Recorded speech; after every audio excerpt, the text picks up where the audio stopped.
Estimadas almas, bienvenidas una vez más a estas valiosas charlas formativas con don Héctor Lázaro Romero. El reverendo padre ha estado haciendo algunas intervenciones que han quedado plasmadas en diferentes videos que pueden encontrar en este canal Dos Banderas y también en su canal Integritas Fide. Ha dejado en claro esos hechos que han sido cruciales para llegar a una gran ruptura que se da con el, entre comillas, el Concilio Vaticano II.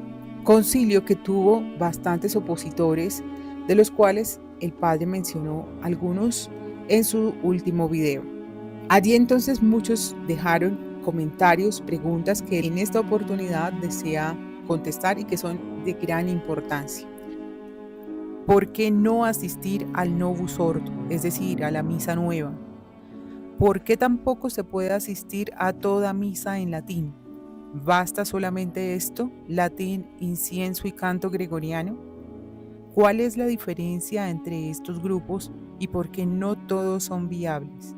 Es por esto que hemos decidido poner una lista que ha realizado el reverendo padre Héctor Lázaro, donde él ha hecho una compilación de sitios confiables para que las personas puedan buscar y acudir a recibir los santos sacramentos.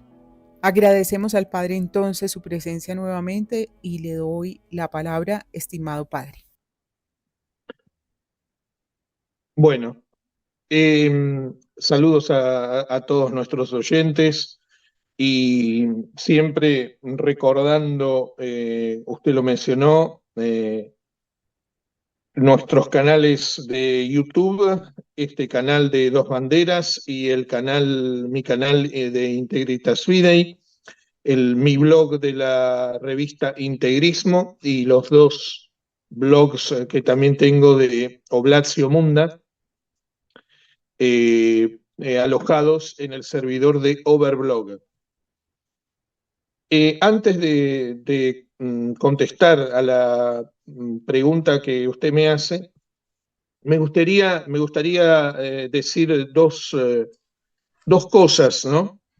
La primera respecto a anteriores videos, en particular aquel que hicimos sobre los opositores al Novus Ordo Missae y la cuestión del breve examen crítico del Novus Ordo Missae. En ese video yo hablé de esta dama romana que está en el origen del breve examen crítico, cuyo seudónimo es Cristina Campo, y yo, digamos, erróneamente dije que se llamaba, el nombre real era Cristina Guerrini. Lo correcto es que el apellido real es Guerrini, el nombre real es Victoria. Sí, había ahí digamos, un pequeño error. Y aprovecho respecto de eso, les agradecemos a quienes siguen nuestros videos de estar atentos, y de participar también, ¿no? De recordar, por ejemplo, este dato. Esta señora Cristina Campo era también una escritora, como bien dice uno de las personas que escribió al canal. Y yo aprovecho para mencionar que yo no soy un especialista, ¿no? en nada, ni pretendo serlo, ¿no? Ni tampoco soy un teólogo. El teólogo era el padre Gerard de Laurier. Él era sí, realmente un teólogo. Yo no pretendo serlo. Simplemente lo que estamos haciendo es intentar ayudar, ¿eh? a, a los oyentes, intentar, intentar ayudar a la formación de los católicos, y hablando de estos temas, ¿no? Recordando estos temas que tienen que ver con la crisis de la iglesia, etc. Pero por eso digo, ¿no? Yo no soy ni pretendo ser un especialista en nada, ¿no? Por eso sepan disculpar los eventuales errores que tienen que ver a veces con el hecho de que hablo sin papeles, no tengo, delante mío no tengo un pizarrón ni nada que yo esté siguiendo. hablo así de datos que tengo por la memoria a veces, y por eso se puede dar algún que otro error, eventual error, ¿no? Como este, ¿no? Respecto del nombre. Así que invocamos la indulgencia, ¿no? de la audiencia acerca de eso. Eso es un punto. Después, la otra cosa que quería decir respecto de la actualidad, ¿no? Vamos a hablar también de cosas que tienen que ver con la actualidad. Bueno, de hecho, la crisis de la iglesia es bien actual, ¿no? Pero en estos días se ha estado hablando, y lo aprovecho para sacarlo a colación porque, además de ser algo bien actual, tiene que ver con todo esto que vamos a hablar, ¿no?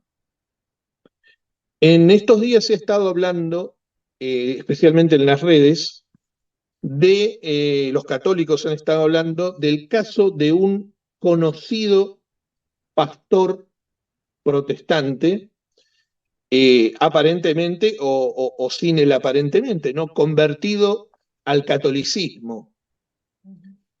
Este señor se llama Fernando Casanova. No suelo darnos nombres, pero en este caso lo haré. Y lo que ha pasado recientemente, esta persona es un hispano, ¿no? Lo que ha pasado recientemente es que este hombre, después de tener algún zigzag en cuanto a sus posiciones religiosas, pues resulta que ha finalmente renegado del catolicismo romano para adherir, en este caso, si yo no entendí mal, a la llamada Iglesia Ortodoxa. ¿No? Entonces, como son muchos de los católicos que han hablado de este caso, lo han sacado, ¿no? Entonces, a mí me trae varias reflexiones este caso. En primer lugar, me recuerda a casos de otras aparentes o verdaderas conversiones y cómo reaccionan los medios católicos ante eso. En el pasado, por ejemplo, en la época de Santa Teresita del Niño Jesús, Santa Teresita es del siglo XIX, mm, por lo menos una parte de su vida, y en la época de ella había resabios de jansenismo en Francia, y esas, digamos, en esa época de un poco de, por eso digo que con errores dando vuelta por ahí, pues resulta que hubo una famosa conversión, ¿no? Una famosa conversión de un masón. Este masón se llamaba Leo Taxil. Pues resulta que este Leo Taxil empezó a ser, por eso me recordó, ¿no? Empezó a ser empezó a ser muy celebrado por los medios católicos, ¿no? Y un poco que lo llevaban a todas las parroquias a contar digamos, su itinerario, ¿no? Y que sirviese como de inspiración a los católicos, ¿no? Que era algo, digamos, que entusiasmaba, ¿no? A los católicos y además aportaba datos acerca de la masonería. Bueno, incluso la propia Santa Teresita estuvo muy este, entusiasmada, ¿no? Por el caso. Pero resultó que Leo Taxil no era una conversión real. Resultó que este hombre eh, hizo como la pantomima de que se convirtió para burlarse de los católicos, ¿no? Sobre todo burlarse de su inocencia, ¿no? Eh, yo no estoy diciendo que sea es el caso ni mucho menos de este señor, ¿no? De Fernando Casanova, que sea el mismo caso, ¿no? No tengo por qué dudar de sus intenciones, etcétera. Pero me recordó un poco el caso, quizá no tanto por el personaje en sí, sino por la actitud de ciertos medios católicos, ¿no? ¿Qué quiero decir con esto? Que a veces falta prudencia de cómo recibir estas conversiones de gente a veces que son muy conocidas y que explotan ahí, y a veces los medios católicos son imprudentes. Acá a esta persona se lo convocó de un montón de lugares, empezando por el famoso canal católico EWTN. Este señor tenía un programa durante años ahí, ¿no?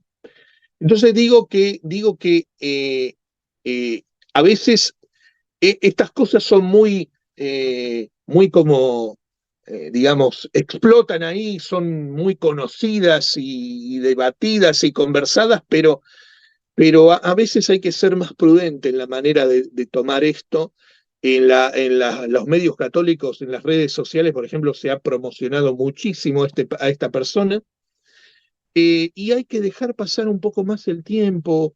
eh, es verdad que esta persona estuvo años, ¿no? En los medios católicos, pero las conversiones se prueban precisamente por su perseverancia, ¿no? Que es lo que más importa, ¿no? Entonces, me genera esta reflexión acerca de la prudencia. La otra cosa que pienso es que, por ejemplo, este señor era un pastor protestante. Y la manera en que se tomó, porque había estudiado teología en facultades protestantes y después estudió en facultades católicas. Y entonces, esto no de los teólogos laicos, ¿eh? Hay teólogos laicos hoy en día, hasta con título real, ¿no? Que lo tenía. Yo no digo que la teología sea una cosa exclusiva de los sacerdotes, pero sí que es algo que es más propio de los sacerdotes, ¿no? Por supuesto. Sí, claro, sí, los propios sacerdotes a veces están, digamos, propensos a caer en errores, cuanto más un laico, ¿no? Por un montón de circunstancias. Y este señor, por ejemplo, utilizaba para evangelizar, utilizaba maneras protestantes. Es decir, que seguía hablando como un pastor protestante, solo que el contenido ahora era o pretendía ser católico, ¿no? Y eso también digamos que me produce una reflexión, ¿no? Estamos tan acostumbrados, están tan acostumbrados los católicos no sordo, por llamarlos de alguna manera, a el protestantismo, que, que en principio rechaza, por lo menos muchos laicos, ¿no? Rechazan, también eclesiásticos rechazan, en principio digo, ¿no? Porque en Roma está el ecumenismo, pero que ese es otro tema, ¿no? Pero, digamos, sin embargo, fíjese cómo tantos métodos, eh, mm, digamos, que son normalmente maneras de hablar de los protestantes, maneras de predicar de los protestantes, pues se naturalizan como dentro de los católicos, digamos, ¿no? Así que me produce toda esta serie de reflexiones, y termino con una, porque tampoco quiero hacer muy largo el punto termino con una. Este señor se va a la iglesia ortodoxa, y por eso digo que tiene que ver con esto que vamos a hablar. Intentó justificar de que él no se iba de la iglesia católica, fíjese usted, ¿no? Sino que él iba a la iglesia, él a lo que renunciaba era a la iglesia católica que tiene, de rito latino, que tiene su sede en Roma.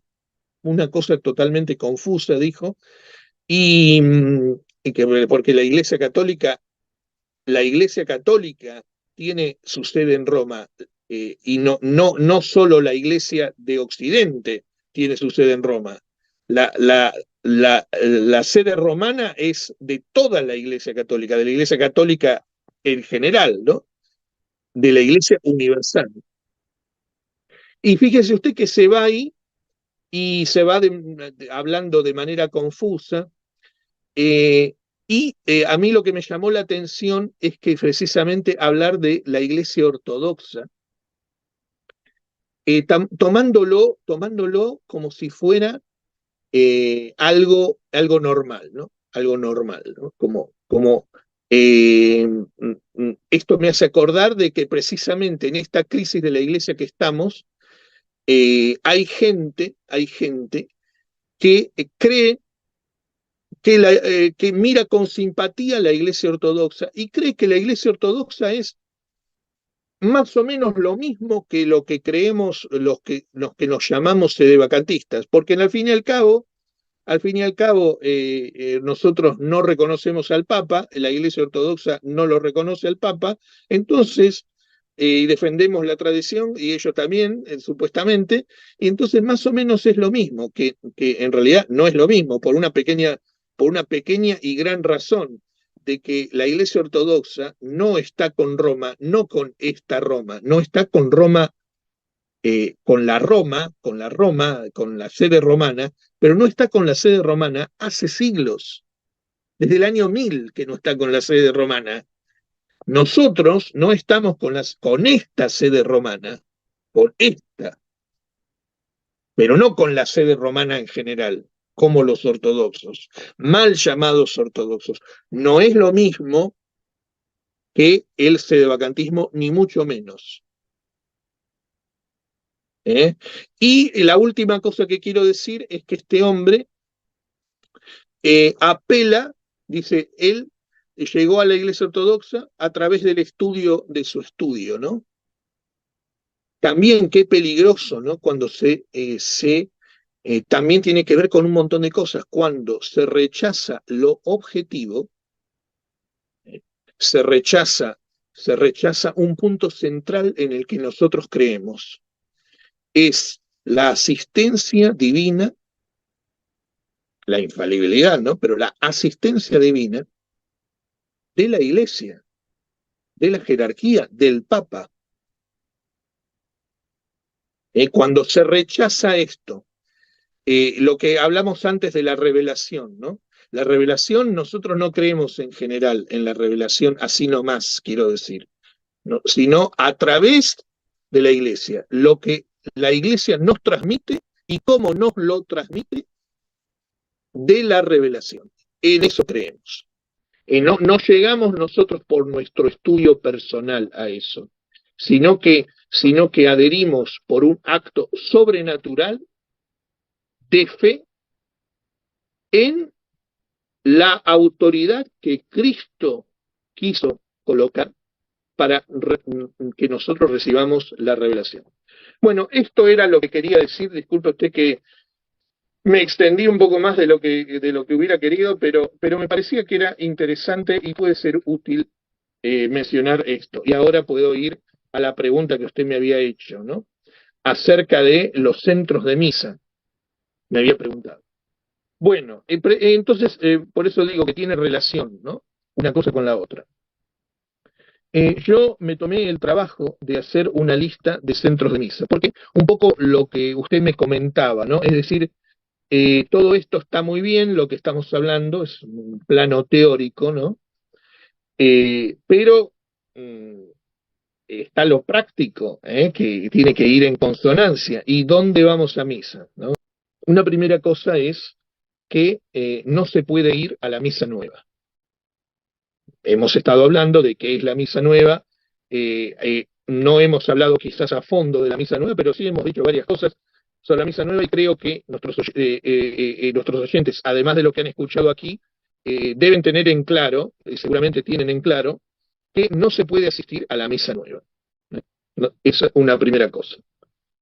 A la misa hay que asistir a la misa católica. Y la misa nueva es una misa protestantizante, que fue creada de esa manera y que oculta, disminuye u oscurece verdades católicas, como por ejemplo la presencia real. Por lo cual, si yo quiero conservar mi fe y que sea realmente católica, no puedo asistir a un rito que está protestantizado. Punto primero. Esto significa, esto tiene muchas consecuencias y las ha tenido a lo largo de las décadas. Los católicos se han visto, para permanecer fieles a su fe católica, los que han querido ser verdaderos católicos se han visto obligados a renunciar a sus parroquias por este tema y por otros también, ¿no? Pero por este tema. Entonces, eso yo lo tengo que tener en claro. No se puede asistir a la misa nueva. Esto, evidentemente, puede tener algunas eventuales excepciones, con, por ejemplo, un motivo a veces familiar, por ejemplo, que puede ser grave, que puede ser totalmente justificado, cuando, por ejemplo, cuestión de funerales, una persona de mi familia o de alguien que yo apreciaba. Bueno, pero ahí lo que se hace es que no se participa. Se hace lo que se llama la asistencia pasiva. ¿eh? No se participa. Bueno, no, como de costumbre no tenemos demasiado tiempo para explayarnos sobre diferentes cosas, pero baste con esto que estoy diciendo. Entonces hay que ir, sí, dígame, dígame. Por ejemplo, ahí podría la persona rezar el Santo Rosario mientras tanto. Claro, pero sí, está muy bien que lo haga, pero no debe, digamos, participar ni exterior ni interiormente de la ceremonia litúrgica. ¿Mm? Claro, por supuesto que no. Claro. Entonces, eso es una cosa. Entonces estamos hablando exclusivamente de asistir a la misa tradicional. Claro, pero hay muchas misas tradicionales, ¿no? Hay muchas. La oferta es grande, aunque Bergoglio haya intentado que se achique la oferta, ¿no? Pero la oferta sigue siendo grande igual. Entonces, nosotros estamos hablando, hemos hecho todo un video y yo tengo en mi canal también otros videos sobre eso. Hemos estado hablando del Concilio Vaticano II, hablamos de la Misa Nueva y hablamos del Concilio Vaticano II. La Misa Nueva no es otra cosa que la aplicación litúrgica de las enseñanzas del Concilio Vaticano II. Entonces, ¿qué quiere decir esto? Quiere decir que no se puede ir a la Misa Nueva y en consecuencia tampoco se puede ir a la misa tradicional en unión con el Vaticano II. Es decir, la misa tradicional celebrada por aquellos que adhieren y que enseñan el Vaticano II. ¿Mm? Ese es un primer punto a tener en cuenta. ¿eh? La misa tradicional, por llamarla así, es opuesta al Vaticano II porque forma parte, precisamente así como la misa nueva es aplicación litúrgica del Vaticano II, la misa tradicional es aplicación del magisterio tradicional de la Iglesia, es la aplicación litúrgica. Entonces es una liturgia que está inserta en otra enseñanza, en otro paradigma, podríamos decir, ¿no? Entonces hay una incoherencia fundamental entre la misa tradicional y el Vaticano II. Y no se puede ir con aquellos que adhieren al Vaticano II. Hemos explicado, ¿no? No se puede asistir a una liturgia celebrada por aquellos que adhieren a la libertad religiosa, al ecumenismo y a la colegialidad, entre otras cosas, del Vaticano II, etc. Entonces, eso no puede ser. Además de que hay otro problema, no solamente está el problema de la enseñanza, digamos, los principios a los que adhieren, la fe a la que adhieren quienes celebran esta misa tradicional o algunas misas tradicionales, sino está el tema, por ejemplo, de los ritos de ordenación. Ese es otro tema también importante a tener en cuenta. Eh, También podríamos hablar, también hacer incluso videos sobre este tema de el cambio de los ritos de los sacramentos, en particular del sacramento del orden. Pero con lo que digo acá, baste por el momento. Con el cambio de los ritos, usted tiene los ritos tradicionales de la Iglesia, y los ritos tradicionales de la Iglesia son ritos de la Iglesia. Por tanto, tienen una serie de características y tienen una serie de garantías sobre todo esto a tener en cuenta. ¿Cuáles son esas garantías? Por ejemplo, si el rito realmente es el rito promulgado por la Iglesia, por la autoridad legítima de la Iglesia, entonces tiene garantías de santidad. La liturgia de la Iglesia es santa y no puede no serlo. Eso tiene otras consecuencias, ¿no? Pero en fin, podríamos hablar hasta de la fraternidad.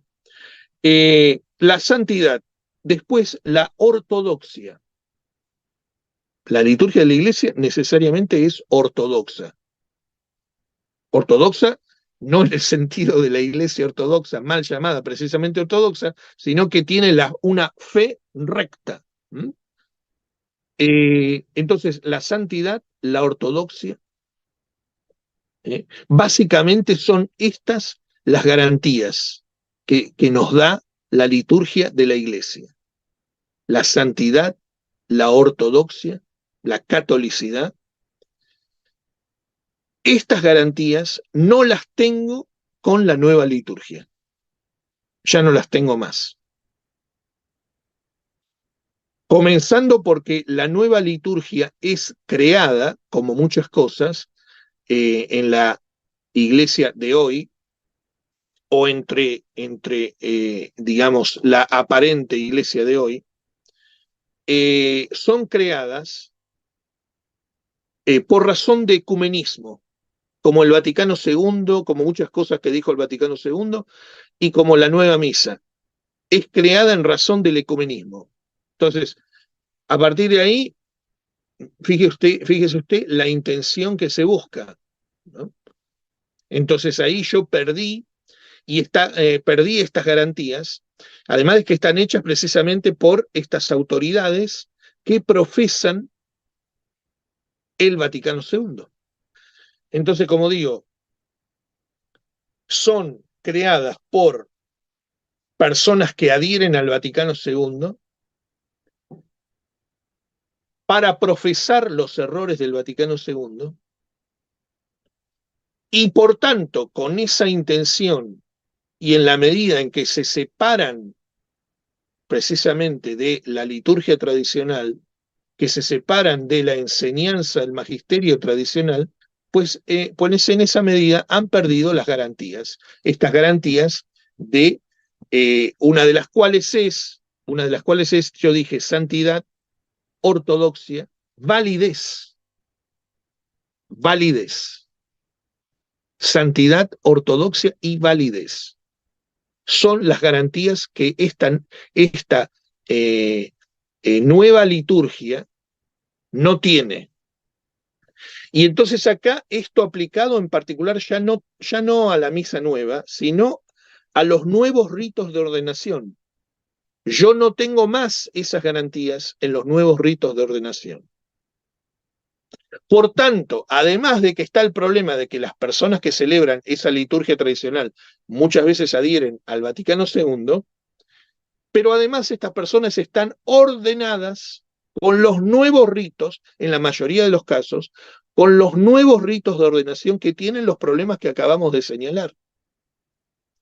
Por tanto, ¿qué pasa con esto? Que tengo un montón de misas tradicionales celebradas por personas que adhieren al Vaticano II, ordenadas con los nuevos ritos del Vaticano II, que están en un paréntesis, está en un paréntesis no solo la digamos, precisamente no solo la santidad, no solo la ortodoxia de los ritos con los que fueron ordenados, sino también la validez de los ritos con los que fueron ordenados. Por tanto, ya no tengo la seguridad en el caso de la misa tradicional celebrada en un contexto de aceptación del Vaticano II, yo ya no tengo más la seguridad de la validez. Podría decir algo incluso más radical. Algunos dicen, tenemos la seguridad de que es inválida. Baste decir que yo no tengo la seguridad de la validez. Y con eso es más que suficiente. Entonces, también a estas liturgias se va achicando, digamos, los límites de la liturgia a la que el católico puede asistir. Por más que sea, sí. Quería decirle que quizás sería importante mencionarle a algunos a qué tipo de comunidades se referiría, ¿no? Claro, me refiero en particular a todo el universo de comunidades ligados a esto que se llamaba Ecclesia Dei, ¿no? Es decir, eh, mm, no quiero extenderme mucho porque podría explicar por qué se llaman Ecclesia Dei, pero bueno, baste decir que son eh, grupos dentro de esta iglesia oficial, por llamarla de alguna manera, a los que se les ha concedido la celebración de la misa tradicional. Pero como estos grupos están insertos en la iglesia oficial, era con lo que iba a terminar el punto, era que la mayoría de los sacerdotes que celebran estas misas tradicionales, ellos están ordenados por obispos que han sido ordenados con los nuevos ritos de ordenación. A veces esos obispos también celebran la misa tradicional, ¿no? Pero han sido ordenados con los nuevos ritos de ordenación. Por eso está todo ese paquete, digamos, está con un signo de interrogación, por no decir que carecen de validez directamente. Entonces, a estas misas no se puede acudir. ¿Eh? Digamos, es un punto. Y entonces, ¿a qué misa tradicional podemos acudir? Si a ciertas misas tradicionales no, por lo que acabamos de explicar, ¿a cuáles sí? Bueno, entonces queda cerrado el tema de lo que sería la misa tradicional en los medios oficiales, digámoslo así, ¿no? No podemos asistir a eso, porque eso está con el Vaticano II, con las reformas, etc. Dentro de lo que está fuera de la iglesia oficial, por llamarla así, ¿a qué misas tradicionales podemos acudir? Bueno, las más numerosas, fuera de la oficialidad, por llamar así, serían las de la Fraternidad San Pío X. Las otras eran más bien de la Fraternidad San Pedro, el Instituto Cristo Rey, o dentro de las diócesis, ¿no? Misas tradicionales, El Instituto del Buen el Pastor. Instituto del Buen Pastor, exacto. Acá ahora ya hablaríamos de la misa de la Fraternidad San Pío X. Bueno, a esta misa tampoco se puede acudir. ¿Por qué? Porque es una misa unacum. Porque a pesar de que la Fraternidad San Pío X, a diferencia de los grupos del Buen Pastor, San Pedro y diocesanos, a diferencia de ellos, la Fraternidad San Pío X tiene el buen punto de que rechaza públicamente el Vaticano II, y en eso estamos de acuerdo, y es muy importante, pero no es suficiente, porque usted no puede rechazar el Vaticano II sin rechazar la autoridad de aquellos que promulgaron y promulgan el Vaticano II. Y ahí está el gran punto, ¿no? es lo que hace la Fraternidad San Pío X. Entonces la Fraternidad San Pío X rechaza lo que promulga, entre comillas, lo que promulgan, entre comillas, los papas del concilio, entre comillas, pero al mismo tiempo reconoce autoridad legítima en los papas del concilio. Y ahí hay una contradicción. ¿Eh? Usted no puede rechazar, por ejemplo, la nueva misa como protestante, cuando usted me está diciendo que el que promulga y el que hizo y el que celebra la nueva misa es la autoridad legítima de la Iglesia. ¿Cómo? Entonces, si fuera como dice la Fraternidad San Pío X, sin perjuicio de extenderme más sobre este tema en otros videos, que ya lo he hecho en mi canal, si fuera como dice la Fraternidad San Pío X, entonces querría decir que la nueva misa es la liturgia de la Iglesia. ¿Por qué? Porque es la liturgia aparentemente promulgada por la autoridad que la fraternidad dice que es autoridad legítima. Por tanto, la liturgia promulgada por la autoridad sería una liturgia errónea, sería una liturgia protestantizante, heretizante, etcétera, etcétera, lo cual no puede ser. La liturgia de la Iglesia, lo vimos antes, necesariamente tiene ciertas garantías, que es, por ejemplo, la santidad, que es la ortodoxia, que es la validez. Un católico no puede atacar la liturgia promulgada por la autoridad de la Iglesia. Entonces, ahí hay una contradicción, ¿eh? Y es lo mismo reconocer autoridad en Bergoglio, como hace la fraternidad, pero la fraternidad dice, pero no estamos de acuerdo con sus errores modernistas. Eso no es posible tampoco. Si usted reconoce a Bergoglio como autoridad legítima, lo que enseña Bergoglio es el catolicismo, no lo que enseña la fraternidad, porque Bergoglio tiene asistencia divina para eso.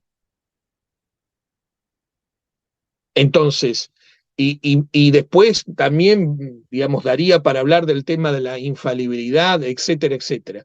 Pero baste con estos sencillos pensamientos que estoy diciendo.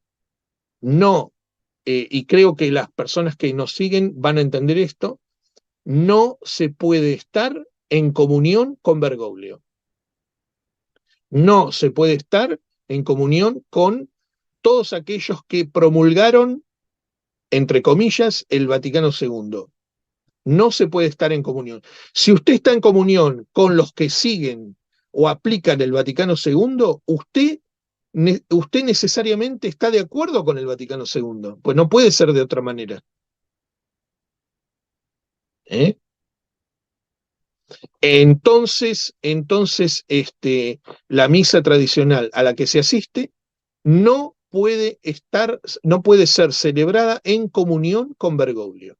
Y allí entra también, padre, grupo, por ejemplo, de la resistencia y estos grupos que reconocen y resisten. Sí, exacto. En la medida en que entra la Fraternidad San Pío X, por supuesto que entra la resistencia, que es una Fraternidad San Pío X 1.0 o 1.5, como quiera usted llamarle, pero sigue siendo una Fraternidad San Pío X, otra Fraternidad San Pío X, o la versión dura de la Fraternidad San Pío X. Llámela usted como quiera, pero es eso. Baste decir como conclusión de esto que yo no puedo rechazar la misa nueva y celebrar después la misa tradicional en comunión con quien celebra y profesa y difunde la misa nueva. ¿Mm? Entonces, la misa la misa tradicional no puede ser una cum. Una cum, ¿por qué? Porque al comienzo del canon hay una fórmula latina que dice una cum, que quiere decir en comunión con el Papa y el obispo diocesano, normalmente. Bueno, eso no es mencionado por los grupos sedevacantistas con razón. Entonces, la misa tradicional no puede ser una cum, no puede ser en comunión con quienes difunden el Vaticano II y difunden y celebran la misa nueva. Entonces ahí se va achicando, digamos, el campo y ahí podría uno decir, y bueno, entonces están los grupos sedevacantistas, obviamente, que usted está hablando del sedevacantismo, pero resulta que el sedevacantismo, perdón, el sedevacantismo es también una galaxia, ¿no? Pequeña, más pequeña que quizá que la fraternidad, pero galaxia al fin. Y ahí tiene un poco de todo dentro de los grupos sedevacantistas. Bueno, vamos a precisamente hacer las distinciones necesarias. Que esto también lo digo en el repertorio de centros de misa non una cum que yo hice. Al comienzo pongo una nota aclaratoria. Nosotros no tenemos nada que ver, por ejemplo, con fineitas, con los fineitas, por ejemplo. Fineitas, aquellos que niegan el bautismo de deseo, niegan una enseñanza de la iglesia, porque el bautismo de deseo es enseñanza de la iglesia. Tampoco me extiendo acá sobre esto. Asumo que nuestros oyentes entienden el punto. El bautismo de deseo forma parte de el patrimonio doctrinal de la iglesia. Y es increíble que a estas alturas haya gente dudando de eso, ¿no?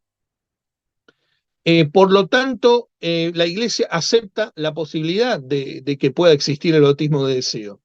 Al menos eso. Entonces, no se puede ir, no se puede seguir a quienes niegan eso.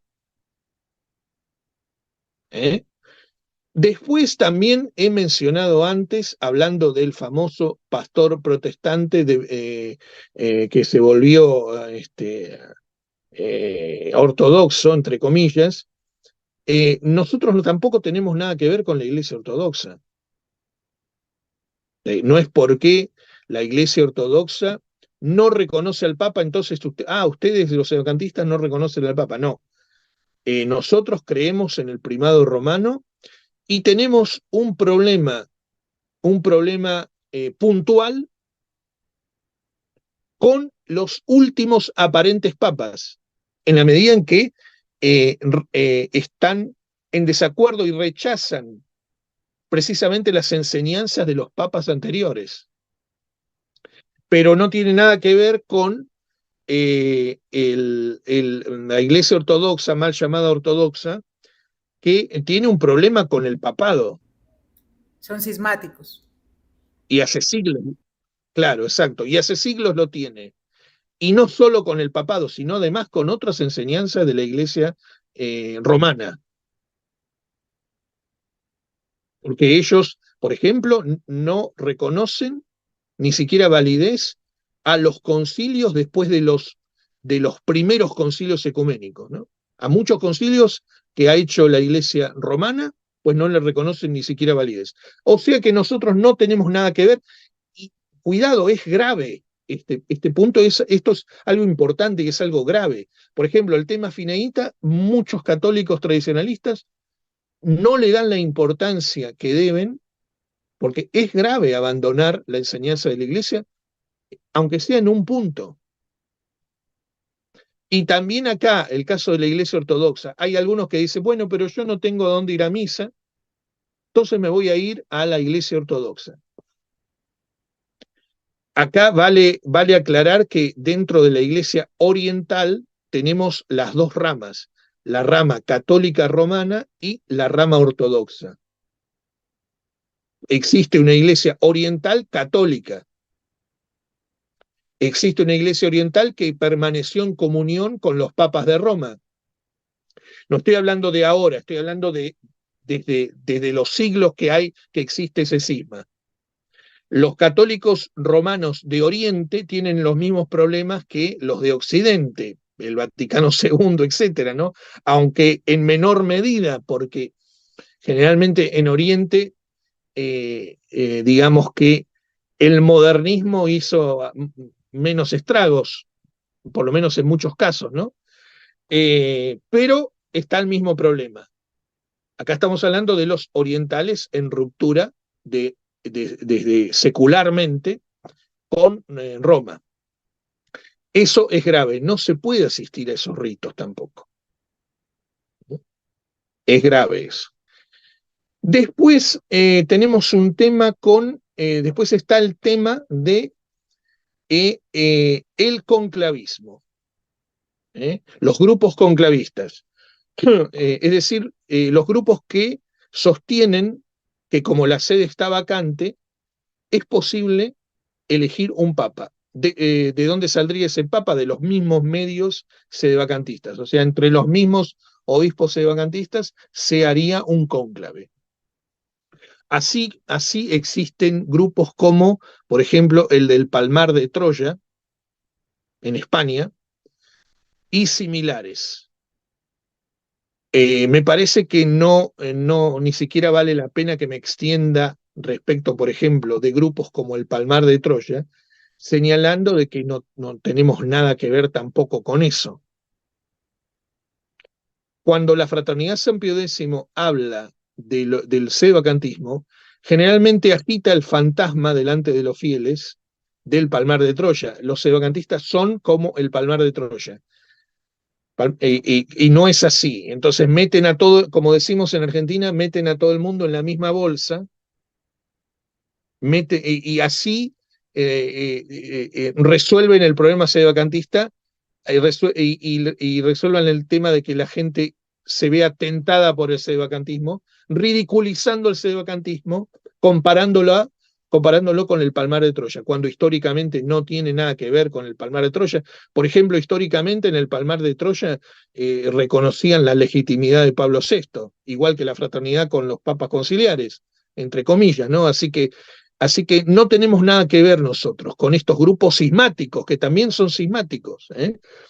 ¿Y por qué? No tenemos nada que ver ni con los grupos como el Palmar de Troya, y estamos en total desacuerdo con la idea conclavista. Aunque algunos, digamos, no hayan llegado al extremo de poner el conclavismo en acción, eligiendo realmente, entre comillas, ¿no?, un papa, aún estamos en desacuerdo con quienes lo sostienen simplemente como principio teórico. El conclavismo es un error y es un error grave. ¿Por qué? Lo voy a explicar, lo he hecho antes, pero lo voy a explicar de la manera más simple. Nosotros, los tradicionalistas, no, no somos la Iglesia. Nosotros, los tradicionalistas, intentamos conservar la enseñanza de la Iglesia, etc. Nosotros somos una especie de rueda de auxilio que atendemos una emergencia que viven los católicos en esta crisis de la Iglesia, especialmente en orden a los sacramentos. Cuando digo nosotros no somos la Iglesia, quiero decir precisamente eso, que nosotros tenemos solamente un poder que es el poder de orden. Nosotros no tenemos poder de jurisdicción. Nosotros no tenemos un poder que vaya más allá de los sacramentos, que son precisamente la necesidad urgente que tienen los fieles. La existencia del clero tradicionalista obedece a este principio, obedece a una necesidad urgente. Como los fieles frente a la crisis de la Iglesia y a lo que sucedió con los ritos sacramentales de la Iglesia, que que se han intentado abolir. Y producto de eso, los católicos quedaron, eh, digamos, quedaron alejados quedó en peligro el alimento espiritual para que salven sus almas. Entonces el clero tradicionalista viene a resolver esa emergencia, pero solamente tiene poder en la medida en que resuelve esa emergencia y no tiene poder más allá de eso. Por ejemplo, el sacramento del matrimonio y el sacramento de la penitencia necesitan una jurisdicción para ser celebrados válidamente.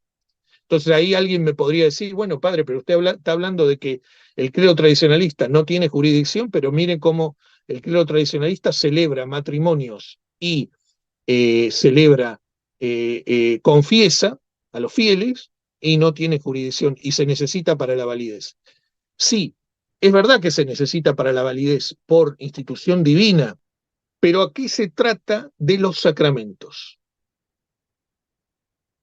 Aunque la jurisdicción está implicada, sin embargo, sigue siendo un tema sacramental. Por lo cual, extraordinariamente, los sacerdotes sin jurisdicción pueden,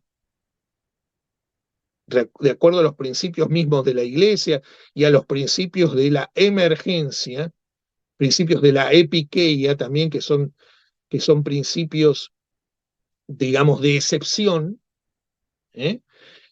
Pueden, los sacerdotes tradicionales pueden celebrar estos sacramentos aún implicando jurisdicción porque sigue tratándose del orden sacramental y los fieles necesitan de los sacramentos para la salvación y santificación de sus almas, sin los cuales sería muy difícil, sería virtualmente imposible su salvación. Por tanto, está dentro de esa emergencia. Ahora, pero eso en lo que tiene que ver con la emergencia. Pero ya yo atribuirme poderes jurisdiccionales más allá de lo estrictamente sacramental, por ejemplo, para elegir un papa, es absolutamente impensable eso. Está fuera de la emergencia de la que sale el clero tradicionalista y que justifica al clero tradicionalista.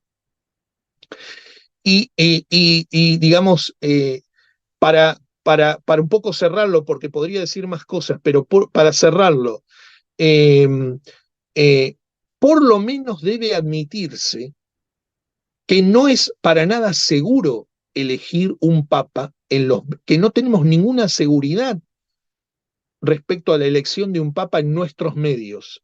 Porque, ¿quién tendría ese derecho? ¿Por qué lo tendría un grupo y no otro? ¿Por qué todos los grupos deberían reconocer a un determinado papa y no al papa de otros grupos? De hecho, hay más de 10 dando vuelta por el mundo. ¿Por qué hacer nuevos cónclaves? ¿Por qué no reconocer a uno de los que están? Pero precisamente, ¿cuál sería el principio que permitiría que para decir reconozco a este y no al otro? ¿Y por qué deberían reconocer todos los grupos tradicionalistas a este? No hay principios, se da cuenta cómo se diluye todo. Y además el asunto este del Papa es tan importante porque el Papa es, eh, es la regla próxima de la fe, como habíamos visto antes.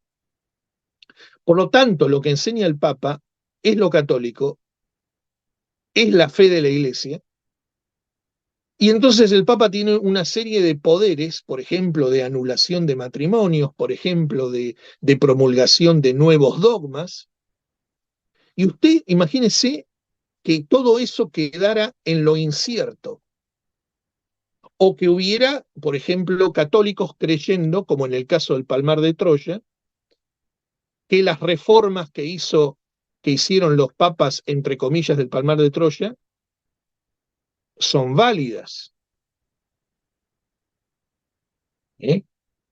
Y la posibilidad de estar asistiendo a misas inválidas, porque eso es lo que ha sucedido en el Palmar de Troya, porque ha sido reformada la misa tradicional por los papas del Palmar de Troya, entre comillas. Y también en el Palmar de Troya ha habido un concilio donde hay nuevas enseñanzas y ellos han hasta reformado la Biblia. Ellos tienen otra Biblia. Entonces, imagínense, como el Papa es la regla de la fe, imagínense las consecuencias de todo esto.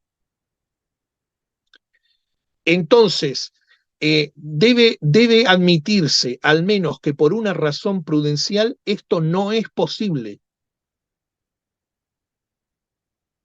Y como principio, los obispos sedevacantistas no tienen poder de jurisdicción. Y como no tienen poder de jurisdicción, no tienen poder para elegir un papa.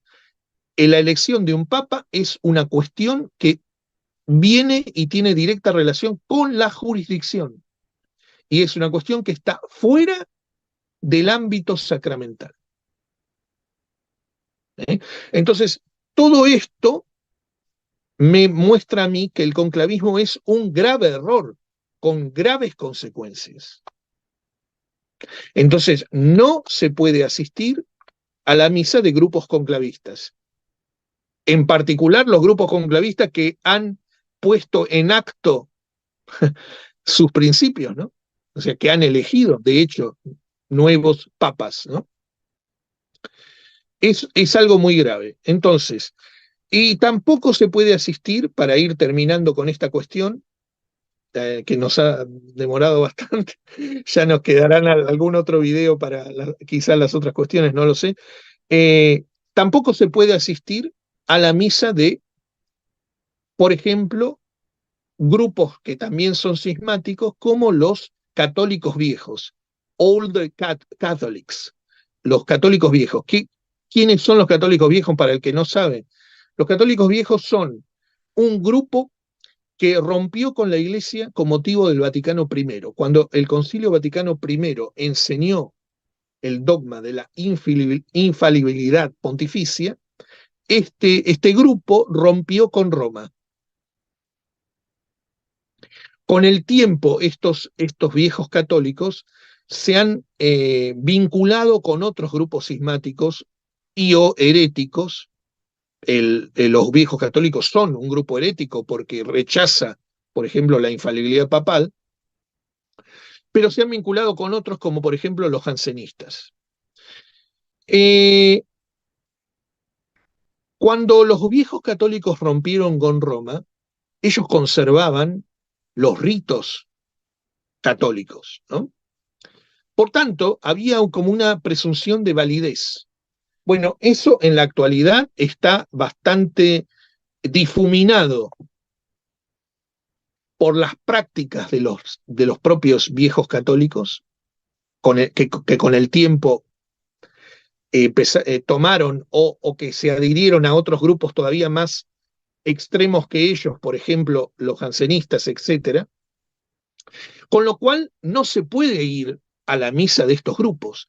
¿Por qué señalo a los viejos católicos? Algunos oyentes pueden quedar un poco sorprendidos. ¿Por qué? ¿Qué tiene que ver con...? Sí, tiene que ver, ¿por qué? Porque, como digo, en la galaxia sedevacantista existe mucha gente, y este tipo de grupos, por ejemplo, gente con errores como el fineísmo, gente con errores, por ejemplo, que más o menos cercanos a la Iglesia Ortodoxa, y también a los viejos católicos, vienen a decirnos, no, bueno, pero se quieren infiltrar, vamos a decir así. Intentan esconder o disimular sus errores, intentan decir que más o menos creen lo mismo que nosotros y se intentan infiltrar. Y los viejos católicos en particular, quizá por una cuestión de los que tiene que ver con los linajes episcopales, que ese es otro problema también. Hay linajes episcopales. Monseñor Tuc hizo una serie de consagraciones que, bendito sea Dios por esas consagraciones. No siempre consagró a quien debería, o no siempre fue prudente en esas consagraciones, es verdad, pero al mismo tiempo, Monseñor Tuc consagró válidamente a esos obispos, sería quizá cuestión también de hablar sobre eso en otro momento, pero consagró válidamente a sus obispos.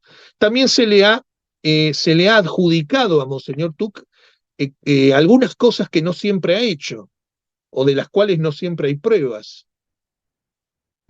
Y dentro de estos linajes ligados a Monseñor Tuc, o que tienen su origen en Monseñor Tuc, o que no tienen su origen en Monseñor Tuc, se han metido, se han infiltrado estos viejos católicos. Entonces hay linajes episcopales actualmente donde hay viejos católicos. Bueno, los católicos no pueden acudir o recibir los sacramentos dentro de linajes episcopales, digamos así, eh, donde hay viejos católicos que, que, que están más o menos cerca, digamos, esos viejos católicos del obispo a este al que yo estoy recurriendo. No se puede. Esto es algo grave también.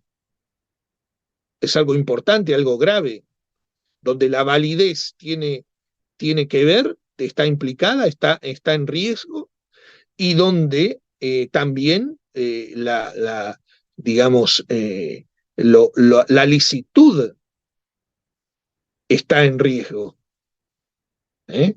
Porque precisamente los viejos católicos no son católicos reales, son cismáticos e incluso herejes. ¿Mm? Entonces, esto respecto de los católicos viejos es importante. Y respecto a los linajes episcopales, además del problema de los viejos católicos, también tenemos el problema de linajes episcopales de obispos casados. Hay algunos sedevacantistas que han dicho, no, bueno, como hay pocos sacerdotes, hay ciertas leyes de la iglesia que no son tan importantes delante de la falta de sacramentos que hay y por tanto se pueden obviar. Y entonces existen algunos obispos dentro de lo que serían sedevacantistas que, que han recibido la consagración estando casados y entonces que atacan más o menos en teoría y en la práctica el celibato, que es una regla para la iglesia en Occidente, una regla que obliga sub grave, que obliga bajo pecado mortal. Entonces, alguno me va a decir, bueno, padre, pero el celibato no es un dogma. No, bueno, pero es una práctica católica, es una ley que obliga normalmente. El caso de que algunas leyes nosotros no las podemos cumplir en los medios sedevacantistas debido a la crisis de la iglesia, pero no quiere decir que entonces no podemos, digamos, no obedecemos a ninguna de las leyes de la iglesia, no. ¿Eh? Entonces, esta también es una cuestión grave. No se puede acudir a linajes donde están estos obispos casados, dentro de los cuales también está implicada la cuestión de la validez. ¿Por qué? Porque precisamente el hecho de que se ponga en tela de juicio un principio tan católico como el celibato, primero ya de por sí me genera dudas, ¿no?, respecto a la catolicidad de esas personas. Pero además de esto, eh, digamos, cómo alguien que pretende ser tradicionalista va a atacar este principio. Cómo alguien, al fin y al cabo, está haciendo lo mismo que hacen los modernistas. Atacar algo tan sagrado como el celibato, además algo tan tradicional como el celibato. Y de hecho hasta hubo de estos obispos, de estos linajes raros, que han atacado, han escrito artículos en contra del celibato. Entonces, primero, la actitud muestra que hay un problema de no entender algunos principios de la iglesia, que forman parte de la práctica de la iglesia, y además estos grupos de hecho muchas veces, no solamente por estos motivos, sino estos grupos muchas veces no le dan importancia, por ejemplo, al hecho de estar formado en un seminario, no tienen seminarios, ordenan personas sin la formación suficiente. Entonces, eso es algo también muy grave. Está estipulado en el derecho canónico la formación de los sacerdotes. En la formación de los sacerdotes está implicada la validez. Si yo no le doy al sacerdote los conocimientos que corresponden, que exige la iglesia que yo le dé, ¿qué seguridad tengo de la validez de los sacramentos que va a celebrar? Si no sabe latín, si no sabe teología, si no sabe lo que está haciendo, si no sabe lo que está aconsejando. No sé si se notan la cantidad de consecuencias que esto tiene. Entonces, no puedo ir con estos linajes de obispos casados, no puedo ir con quienes no tienen la formación suficiente. Entonces, estimados amigos que nos escuchan, los linajes episcopales donde no se, digamos, no se exige a los sacerdotes que se van a ordenar la formación debida, la formación necesaria, eso no es católico. Y eso pone digamos, entre paréntesis el ministerio sacerdotal, porque quedan un montón de dudas respecto a ese clero. Entonces, es algo muy grave, no se debe acudir a obispos que se comportan de este modo. Al clero que no tiene un seminario hecho, no tiene los estudios necesarios, no tiene la formación necesaria. No se debe acudir. Ah, padre, pero son sedevacantistas. No importa, no es suficiente que sean sedevacantistas. No es suficiente. Yo sostengo la tesis del padre Gerard de Laurier, pero no significa que todo aquel que sostiene o dice sostener la tesis del padre Gerard, yo esté de acuerdo con él. No. Del mismo modo que no porque alguien sea sedevacantista, los sedevacantistas vamos a estar todos de acuerdo. No, no estamos todos de acuerdo. Y gracias a Dios que no estamos todos de acuerdo por estos temas que son graves. Entonces, que alguien diga, no, pero yo sostengo la tesis, no importa, para mí no importa. No es suficiente. Tiene que estar presente todo esto que acabo de mencionar. ¿Eh? Entonces, dentro de las misas tradicionales celebradas por grupos sedevacantistas, los fieles deben tener en cuenta estas cosas. Deben tener en cuenta que no esté mezclada su misa tradicional con nada de lo que no es católico. Y los ortodoxos no son católicos, mal llamados ortodoxos, los viejos católicos no son católicos, los linajes de obispos casados o obispos que no siguen las reglas de la Iglesia en lo que hace a la formación de los sacerdotes, todo eso no es católico. Y si no pone entre paréntesis la validez de los sacramentos, al menos pone entre paréntesis la licitud de esos sacramentos. Alguno me puede decir, ah, pero padre, la licitud no importa, porque total nosotros estamos fuera, ¿no?, de la regla, porque hay reglas que no seguimos. No, sí que importa. Los sacramentos nuestros son válidos y son lícitos en la medida en que respetemos las reglas de la Iglesia. Así que bueno, esto responde a la pregunta de a qué misas tradicionales se pueden asistir y a cuáles no. Evidentemente, yo acá he hecho una serie de distinciones. Después no pretendan que vaya a decir el grupo este sí y el grupo este no. Tampoco pretendo eso, ¿no? Tampoco me arrogo la autoridad para decir eso. Pero sí pienso que exponer estos principios es muy importante y porque además salvaguarda nuestra fe y salvaguarda los sacramentos de los católicos para que sean sacramentos realmente católicos. Así que yo creo que por hoy, por esta vez, me parece que con con lo que he dicho,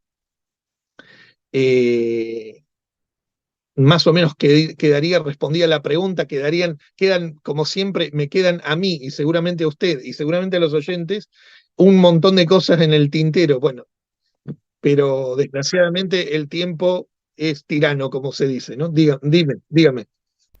Sí, don Héctor, estimado padre, el tiempo ha sido implacable, pero sin duda alguna usted ha sabido optimizarlo de una manera magnífica, porque ha pasado por diferentes temas para darle claridad a aquellas almas que con buena voluntad vean este audiovisual. Les informamos que en la caja de información vamos a dejar algunos minutos detallados de temas puntuales que puedan servirles como para ubicar algo de su interés más fácilmente. También allí vamos a dejar la famosa lista de la que ha tratado este video, que ha sido la compilación de don Héctor Lázaro Romero. Agradecemos por la intervención nuevamente del Padre y como decimos siempre, todo esto ad maiorem Dei gloriam. Viva Cristo Rey, viva María Reina, viva España.